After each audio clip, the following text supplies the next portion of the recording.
أعوذ بالله من الشيطان الرجيم. بسم الله الرحمن الرحيم. يا أيها الذين آمنوا اجتنبوا كثيرا من الظن إن بعض الظن إثم ولا تجسسوا ولا يغتب بعضكم بعضا أيحب أحدكم أن يأكل لحم أخيه ميتا فكرهتموه واتقوا الله إن الله تواب رحيم. ترجمہ: اے ایمان والو، بچتے رہو بہت تہمتیں کرنے سے.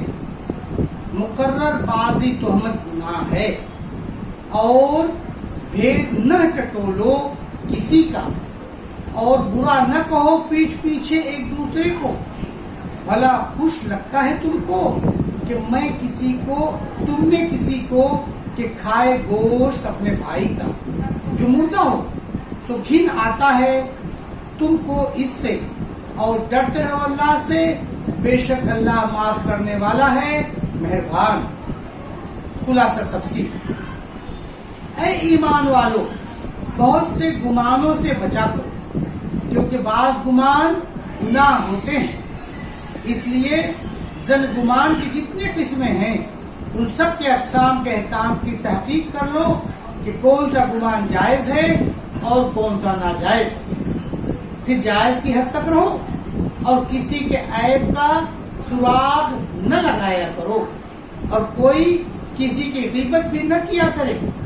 آگے غیبت کی مذمت ہے کہ کیا تم میں کوئی اس بات کو پسند کرتا ہے کہ اپنے مرے ہوئے بھائی کا گوشت کھا لے؟ اس کو تو تم ضرور برا سمجھتے ہو. تو سمجھ لو کہ کسی بھائی کی غیبت بھی اسی کی مشابہ ہے، اور اللہ سے ڈرتے رہو. غیبت چھوڑ دو، توبہ کر لو، بے شک اللہ بڑا توبہ قبول کرنے والا مہربان ہے. معارف و مسائل: یہ آیت بھی باہمی حقوق اور آداب معاشرت کے متعلق احکام پر مشتمل ہے. اس میں 3 چیزوں کو حرام قرار دیا گیا ہے. اول ظن، جس کے تفصیل آگے آئے گی.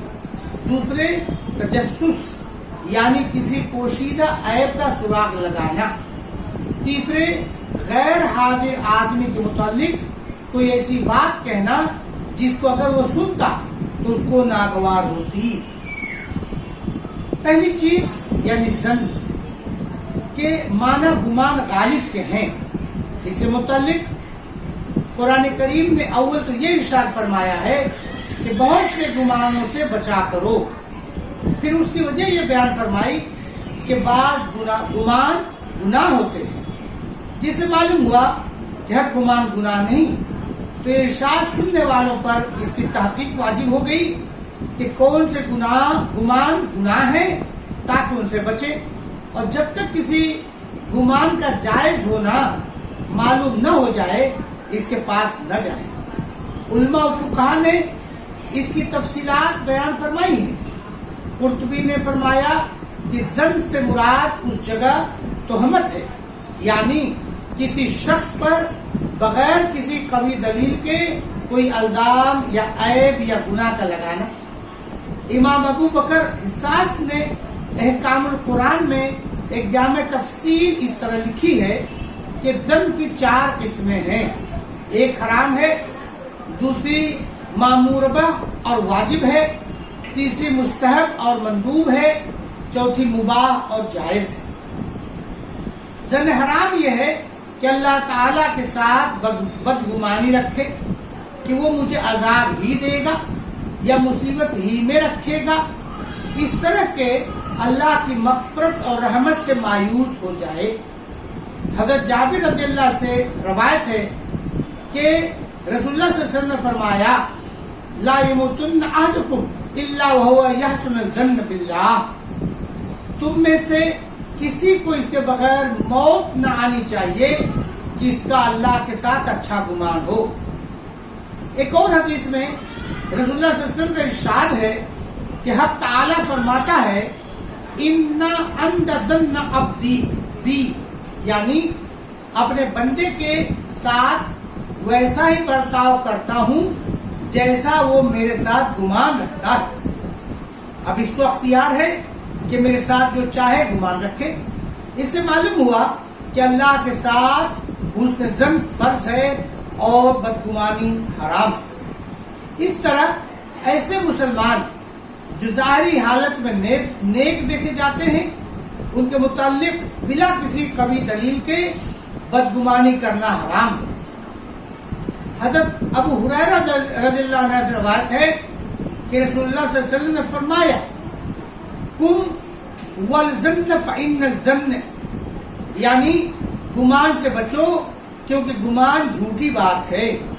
یہ ظن سے مراد بے اتفاق کسی مسلمان کے ساتھ بلا کسی قوی دلیل کے بدگمانی کرنا ہے، اور جو کام ایسے ہیں کہ ان میں کسی جانب پر عمل کرنا شرعاً ضروری ہے اور اس کے متعلق قرآن و سنت میں کوئی دلیل واضح موجود نہیں، وہاں پر ظن غالب پر عمل کرنا واجب ہے۔ جیسے باہمی منازعات و مقدمات کے فیصلے میں ثقہ گواہوں کی گواہی کے مطابق فیصلہ دینا، کیونکہ حاکم اور قاضی جس کی عدالت میں مقدمہ دائر ہے اس پہ اس کا فیصلہ دینا واجب و ضروری ہے، اور اس خاص معاملے کے لیے کوئی نص قرآن و حدیث اس میں موجود نہیں، تو ثقہ آدمیوں کی گواہی پر عمل کرنا اس کے لیے واجب ہے۔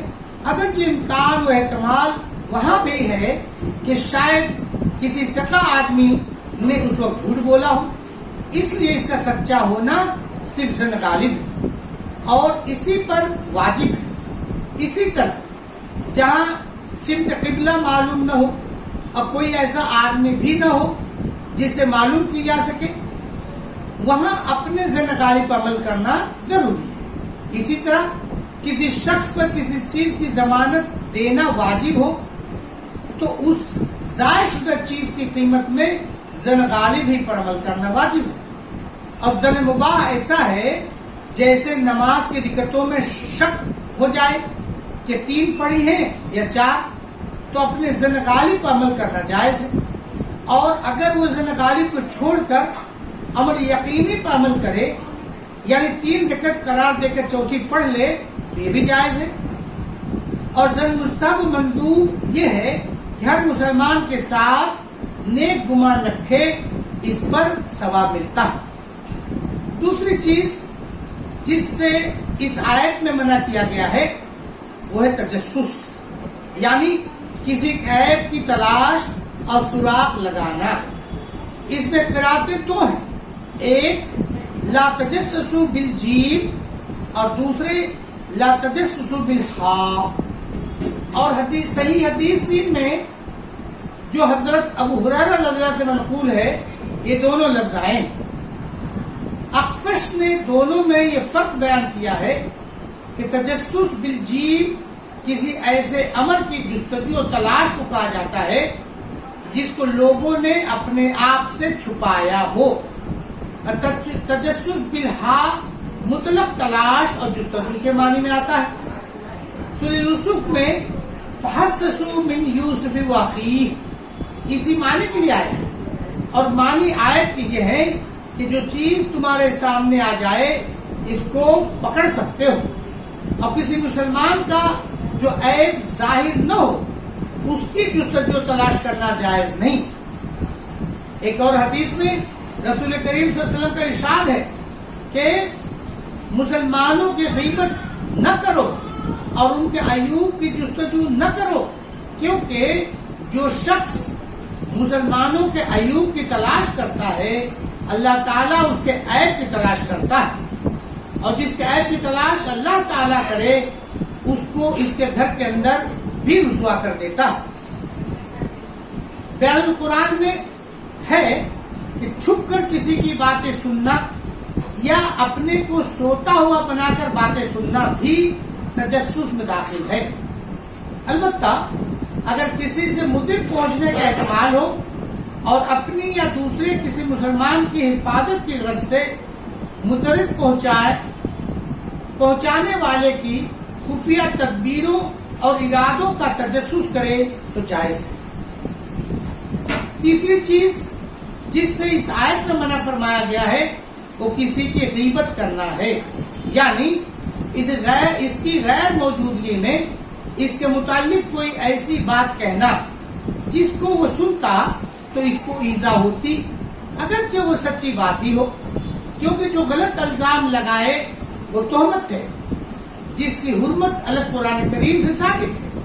اور غیبت کی تعریف میں اس شخص کی غیر موجودگی کی قید ہے، یہ نہ سمجھا جائے کہ موجودگی کی حالت میں ایسی رنج دہ بات کہنا جائز ہے، کیونکہ غیبت تو نہیں مگر لمزے میں داخل ہے جس کی حرمت اس سے پہلے آ چکی ہے۔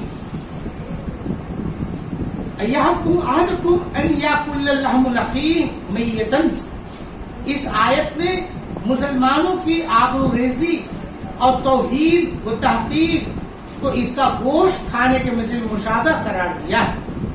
اگر اس کے وہ شخص سامنے ہو تو ایسا ہے جیسے کسی زندہ انسان کا گوشت نوچ کر کھایا جائے۔ اس کو قرآن میں بلفظ لمزوں سے تعبیر کر کے حرام قرار دیا ہے، جیسا کہ ابھی گزرا لا تلمزوا انفسکم، اور آگے آیا ویل لکل ہمزۃ لمزہ، اور وہ آدمی غائب ہو اس کے پیچھے اس کے متعلق ایسی بات کہنا جس سے اس کی آبرو میں خلل آئے اور اس کی تحقیر ہو، یہ ایسا ہے جیسے کسی مردہ انسان کا گوشت کھایا جائے، کہ جیسے مردے کا گوشت کھانے سے مردے کو کوئی جسمانی اذیت نہیں ہوتی، ایسے ہی اس غائب کو جب تک غیبت کی خبر نہیں ہوتی اس کو بھی کوئی اذیت نہیں ہوتی، مگر جیسے کہ مردے مسلمان کو گوشت کھانا حرام اور بڑی خست و نائب کا کام ہے، اسی طرح غیبت حرام بھی ہے اور خست و نائب بھی، اور پیٹھ پیچھے کسی کو برا کہنا کوئی بہادری کا کام نہیں۔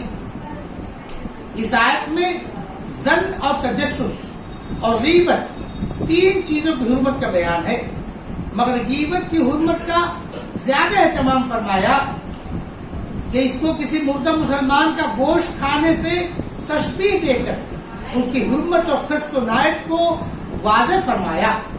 حکمت اس کی یہ ہے کہ کسی کے سامنے اس کے عیوب ظاہر کرنا بھی اگرچہ ایذا رسانی کی بنا پر حرام ہے، مگر اس کی مدافعت وہ آدمی خود بھی کر سکتا ہے، اور مدافعت کے خطرے سے ہر ایک کی ہمت بھی نہیں ہوتی، اور وہ عادتاً زیادہ دیر رہ بھی نہیں سکتا، بخلاف غیبت کے کہ وہاں کوئی مدافعت کرنے والا نہیں۔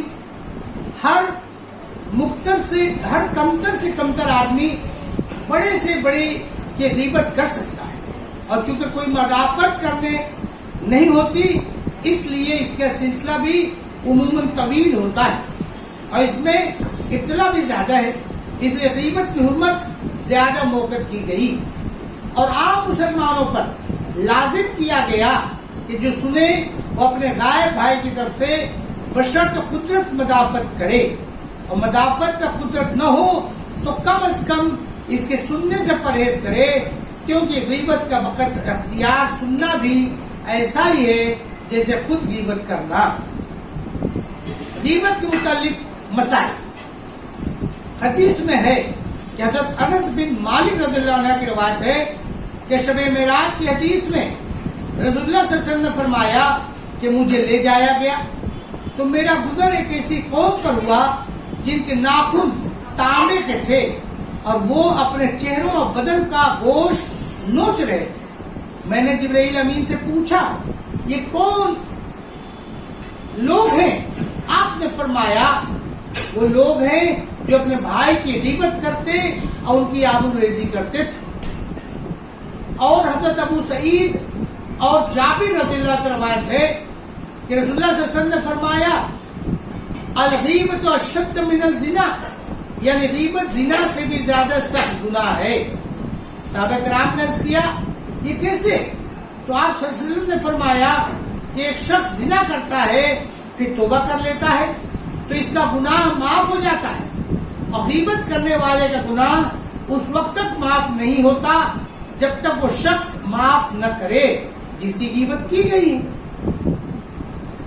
مثلا بعض روایات سے ثابت ہے کہ آیت میں جو غیبت کی عام حرمت کا حکم ہے یہ محض الباز ہے، یعنی بعض صورتوں میں اس کی اجازت ہوئی ہے۔ مثلا کسی شخص کی برائی کسی ضرورت یا مصلحت سے کرنا پڑے تو وہ غیبت میں داخل نہیں، بشرطے کہ وہ ضرورت و مصلحت شرعاً معتبر ہو، جیسے کسی ظالم کی شکایت کسی ایسے شخص کے سامنے کرنا جو ظلم کو دفع کر سکے، یا کسی کی اولاد و بیوی کی شکایت اس کے باپ اور شوہر سے کرنا جو ان کی اصلاح کر سکے، یا کسی واقعے کے متعلق فتویٰ حاصل کرنے کے لیے صورت واقعے کا اظہار، یا مسلمانوں کو کسی شخص کے دینی یا دنیوی شر سے بچانے کے لیے کسی کا حال بتلانا، یا کسی معاملے کے متعلق مشورہ لینے کے لیے اس کا حال